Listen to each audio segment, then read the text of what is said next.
কথায় আছে ভাবিয়া করিও কাজ করিয়া ভাবিও না। তারপরও আমরা অনেক মানুষ আছি আবেগের কাছে হেরে যাই। বিশেষ করে আমরা যে সকল ভাই বোনেরা প্রবাসে আছি আমাদের আবেগ বেশি। একটা কথা মনে রাখবেন, এই আবেগের কারণে, শুধুমাত্র এই আবেগের কারণে কোনো এক সময় আপনার চোখ দিয়ে অজরে পানি পড়বে। আমরা অনেক প্রবাসী ভাই বোনেরা আছি, অনেক বাইরে আছে, বোনিগর চোখের দু ফোঁটা পানি দেখলে আবেগে অনেক কিছু চিন্তা ভাবনা করে। আবার অনেক বোনেরা আছে, অনেক ভাইগর চোখের দু ফোঁটা পানি দেখলে অনেক কিছু চিন্তা ভাবনা করে। আবেগের ভরসায় অনেক কিছু করে ফেলি আমরা, ঠিক আছে। আসলে দেখা গেছে এই আবেগের কারণে লাস্টে কোনো এক সময় আপনার জীবনের পরিস্থিতি এত খারাপ হতে পারে যা আপনার কল্পনার বাহিরে।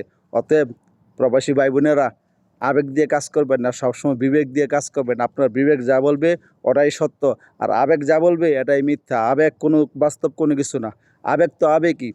বিবেককে প্রশ্ন করবেন, বিবেক যা বলবে সেটাই করবেন। আপনারা দূরপ্রবাসে আছি, আমরা যারা দূরপ্রবাসে আছি আমাদের অনেক কিছু চিন্তা ভাবনা করে করার দরকার, কিন্তু যদি আমরা পারি না, কারণ আমাদের বিবেক বেশি। মানুষের একটু অসহায়ত্ব দেখলে, একটু দুফুটা চোখের পানি দেখলে আমরা ভাইয়েরা বোনেরা কেউই সহ্য করতে পারি না, ঠিক আছে। একটা কথা মনে রাখবেন, আবেগ দিয়ে নয় বিবেক দিয়ে কাজ করবেন, ইনশাল্লাহ কোনো জায়গায় ঠেকবেন না। কেমন?